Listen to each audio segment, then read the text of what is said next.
ጥቁሩ ድንጋይ ያው እሱ አንድ ላይ ሰባት ሚስት ለምን ታገባላችሁ ነው ያለው? ሰባት ሚስት ለምን ታገባላችሁ ነው ያለው? ማንን አይቶ ነው? እኔ አንድ ሚስት ነው ያለኝ። አንደኛ ከየት እንዳመጣው ነው እንጃ። አይ ከመመሪያችሁ ካለ ቅዱስ ቁርአን ሰባት ሚስት አልፈቀደም። ቁርአን በሱረቱ ኒሳ ቁጥር 3 ላይ በግልጽ የፈቀደው አላህ ማለት ነው አቅሙን ከቻላችሁ በእኩል የምታስተዳድሩ ከሆነ አራት ድረስ አግቡ ነው ያለ። ፈንኪሁ ማ ጣበ ለኩም ሚነ ኒሳኢ መስና ወሱላሰ ወሩባዕ አለ። ከሴቶችም ለእናንተ የተዋበላችሁን ሁለት ሁለት ሶስት ሶስትም አራት አራትም አግቡ ብሎ እዛ ጋር ነው የቆመው። ፈኢን ኺፍቱም አላ ተዕዲሉ አለማስተካከልን ብትፈሩ ግን አለ በስሩ ሁለት ወይ ሶስት ሴቶች ኖረው እኩልነት ማድረግ የማይችል አይነት ሰው ከሆነ ፈዋሂደተን አንዲትን ብቻ ነው ያዙ ያለ። ሁለት ሲፈቅድ ኢስላም፣ ሶስትም ሲፈቅድ፣ አራት ሲፈቅድ እኩልነትን መስፈርት አድርጓል። ምንድነው እኩልነት? አንድ ባል በስሩ ሁለት ወይ ሶስት ሴቶች ካሉ ከበላው ሊያበላቸው፣ ከጠጣው ሊያጠጣቸው፣ ከኖረው ቤት ሊያኖራቸው፣ በስሜትም ሊያስተናግዳቸው ግድ ነው። አንዷ ጋር ስጋ ይዞ እየገባ ሌላዋ ሽሮ የሚያርባት ከሆነ ከአንዷ ጋራ የባልና ሚስትን ፍቅር ጨዋታ እያደረገ ለአንዷ ግን ጀርባ ሰጥቶ የሚተኛ ከሆነ አልተፈቀደም። መጀመሪያም እኩልነት መኖሩ ግድ ነው። ስለዚህ እስልምና ከእኩልነት ጋር እስከ አራት ነው የፈቀደው እኩል ለሚያስተዳድር። ምንድነው ችግሩ ነው ጥያቄው። እንደው ሰባት ተብሎ ቀረበ፣ እስልምና አራት ነው ብለናል። ምንድነው ግን ችግሩ ነው አሁን ጥያቄ። ከአንድ በላይ ማግባት ዝሙት ነው የሚሉ ከሆነ መጀመሪያውንም ዝሙት ከጋብቻ ጋር አይገናኝም። ምን አገናኘው? ዝሙት የሚገናኘው ከህገ ወጥነት ጋር እንጂ ከጋብቻ ጋር አይደለም። ዝሙት ዚና የሚያሰኘው ከአንድ በላይ ማግባቱ ሳይሆን አንድም ሴት እንኳን ራሱ ብትሆን ያለ ጋብቻ የሚፈጸም ከሆነ ያ ግንኙነት ተግባሩ ምን ይባላል? ዚና ይባላል። ዚና ወይም ዝሙት ያሰኘው ምንድነው? ህገ ወጥ መሆኑ ነው እንጂ ትዳር መሆኑ አይደለም። እንደነሱ ከአንድ በላይ ማግባት ዝሙት ነው አሉ። እሺ ሳያገቡ ከአንድ ሴት ጋር መተኛትስ? ከአንድ በላይ ከሆነ ችግራቸው ከአንድ ሴት ጋር ሳያገቡ መተኛት ዝሙት ላይ ሆን ነው? አይ እሱማ ዝሙት ነው ካሉ ዝሙት ያሰኘው ምንድነው ነው ጥያቄው። ህገ ወጥነቱ ነው፣ ያለ ትዳር የተደረገ መሆኑ ነው። እስከ አራት ማግባት ቁርአን ህጋዊ ነው ካለ ዝሙቱ የቱ ጋር ነው ታዲያ? ተረዳችሁኝ? ከኔ ጋር ናችሁ? ይሰማል አይደለ? አዎ። ስለዚህ ዚና የሚሰኘው ህገ ወጥ ከሆነ ነው፣ ከትዳር ውጪ ከሆነ ነው። ትዳር ከሆነ ግን እስከ አራት ድረስ አላህ ፈቅዷል፣ ከዛ በላይ አልተፈቀደም። በእናንተ መጽሐፍ ቅዱስ ከአራት በላይ ያገቡ ብዙ አሉ። ዳዊት ብዙ ሚስቶች ነበሩት፣ በመጽሐፍ ቅዱስ ግን ዝሙት ሰራ ሚል ክስ የለም። ሰለሞን እጅግ ብዙ ሚስቶች ነበሩት፣ የዳውድ ልጅ ሱለይማን 700 ሚስቶች። ስንት መቶ? 700 ምን ዶላር አላልኩም፣ ሚስት ነው ያልኩት። እኔ የ700ንም ሚስት በስም ስማቸውን ያውቃል አያውቅም እኔ እንጃ። እንግዲህ ያው እነሱ ያውቁታል፣ እሱ ግን ያውቃቸዋል ወይ ነው። ግን አንድም ቦታ ላይ ዝሙት ሰራ ሚል የለም። ኢብራሂም ወደ 3 ሚስቶች ነበሩት። ሳራ ነበረች፣ አጋር ነበረች። ሳራ ከሞተች በኋላ ኬጡራ የምትባል ሌላ ሴት አግብቷል። ስለዚህ ከአንድ በላይ ዝሙት ነው የሚለው የተሳሳተ አመለካከት ነው።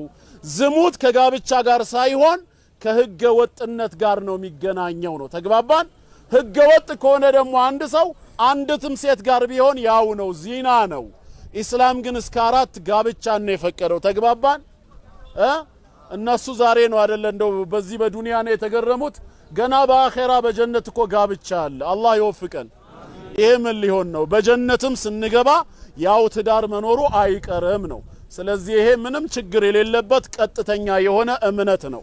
ብዙ ምክንያቶች አሉ። ያን ምክንያት ለጊዜው መጥቀስ ስላላስፈለገ እንጂ አንድ ሰው ከአንድ በላይ ለምን ያገባል ቢባል ብዙ ምክንያቶች አሉት። እነሱ ግን ምን ይላሉ? አላህ ለአደም የፈጠረለት አንድ ሐዋን እንጂ ሁለት ወይም ሶስት ሐዋን አይደለም ይላሉ። ሐዋ እኮ አንድ ሆና ለአደም የተፈጠረችው የሚስት ብዛት በአንድ ይቁም ሚለውን ለማስተማር አይደለም፣ አላማውን ለማሳካት ነው። ምንድነው አላማው? እንደነሱ መጽሐፍም እንኳን ቢሆን ብዙ ተባዙ ምድርን ሙሏት ነው አይደለ? ስለዚህ አደም ከሐዋ ተገናኝተው መውለድ ከቻለ አላማው ተሳካ ማለት ነው። የሚስት ቁጥር ግን እዛው ይቁም ማለትን አያሳይም ነው። ምክንያቱም አላማው እንዳይሳካ ሰውየው አንድ ሚስት አገባና መሃን ሆነች። ምን ይሁን? ብዙ ተባዙ ብሎ የባረካቸው ጊዜ ሐዋ መሃን ሆና ቢሆን ኖሮስ ምን ሊከሰት ነበር? ስለዚህ ከአንድ በላይ ማግባት ህገ ወጥነት አይደለም ነው። ግልጽ ነው። እስልምና ለሌብነት አይሆንም። እስልምና ለሙስና አይሆንም። ሁሉም ሮጦ እስልምና ላይ የሚመጣው ለምንድነው? ለውሸት አይሆንም። ሁሉም ነገር ኳሊቲ ነው። አንተ የሆነ ቦታ ስትሄድ ጫማ አይሸትም፣ ማንም ያከብራል። ጥርስ ሲታይ ሲዋካ አይለየውም፣ ንጹህ ነህ። ኒካ ለማሰር ፈለግ ማንም ማሰር እንዳለብህ ነግሯል እስልምና። ታዚያ ቤተሰብ ደረሰብህ እንዴት መቀመጥ እንዳለብህ ለቅሶ አስተምሯል። የአባታችን ውርስ እንዴት እንካፈል ምንም ችግር የለም፣ አላህ ካፍሎ ጨርሷል። ምንም የቀረው የለም ዲን። ግቦ ብትቀበል የሰጠውም የተቀበለውም የአላህ ቁጣ ይወረድበት ይላል። እንዴት ሄደህ ትቀበላለህ? መብራት ኃይል ተመድበህ በሰላም ቆጣሪ ትሰጣለህ እንጂ ግቦ አትቀበልም። ዋና ፍሳሽ ተመደብክ ትሰጣለህ፣ ለአሮጊትም ሐቋ ከሆነ ትሰጣለህ። አይ የመኪና ቁልፍ ካልያዘ ግቦ ካልተቀበልኩ አትልም። ለምን? እስልምና አለብህ፣ አላህ አለብህ ውስጥ። ሴት ማቀፍ ደስ ይላል፣ አላህ ፈጥሯቸዋል፣ ደስ ይላል። እንዴት ማቀፍ እንዳለብህ ደግሞ እስልምና አስተምሯል። ያለ ኒካ ስለማትጠጋ ማለት ነው። ከሷ ጋር መጫወት እስልምና ይወደዋል። በአንድ ጎጆ መቀመጥ ደስ ይለዋል። ተደብቅ አቅፈ መቀመጥ ግን አይፈልግም። አንተ በዚህ ዘመን ሃይስኩል ተማሪ ኮንክ ወይ ዩኒቨርሲቲ ተማሪ ኮንክ والله እኔ የሴት ጓደኛ የለኝም ካል ጓደኞች የሚስቁበት ወቅት ላይ ነው ያለነው። የሴት ጓደኛ والله የለኝም ስትልች አረባ አላህ ምን ሆነ ነው ይለዋል። በሰላም ነው ግን ይለዋል። ሴቷም ስትጠይቅ ምንም ጓደኛ የለሽም? አዎ የለኝም والله ይለዋታል። ታዚያ ሊነግሮት አይመስልም? ምክንያቱም አራድነት ሴት አቅፎ መሄድ ነው። ምን ችግር አለው? የምታቅፍበት ጊዜ እኮ አለ። እዚህ ጋር የኖሩት አባቶቻችን መስጊድ ያስገቡን አባቶቻችን እኮ ያህላል አቅፈው ነው እኮ እኛ መስጊድ ያስገቡን። ያለበዛ ቂብላ ይጠፋብሃል።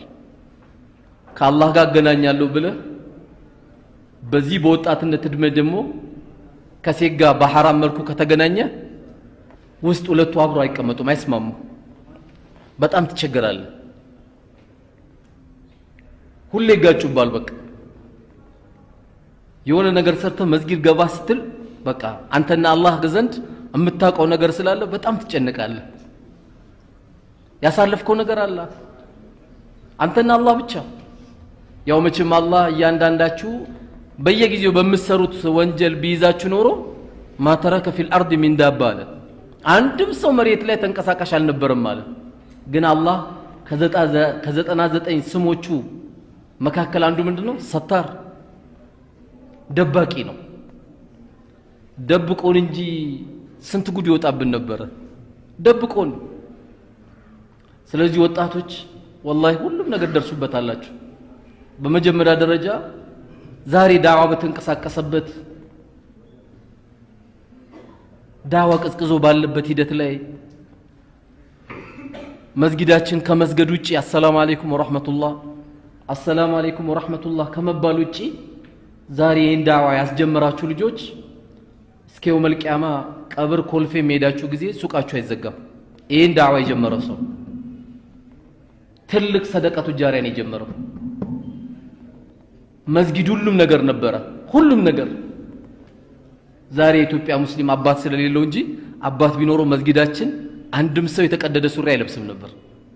አንድም ሰው والله ርቦት አይወጣም ነበር። አንድም ሰው ለአስቤዛ አይጨነቅም ነበር።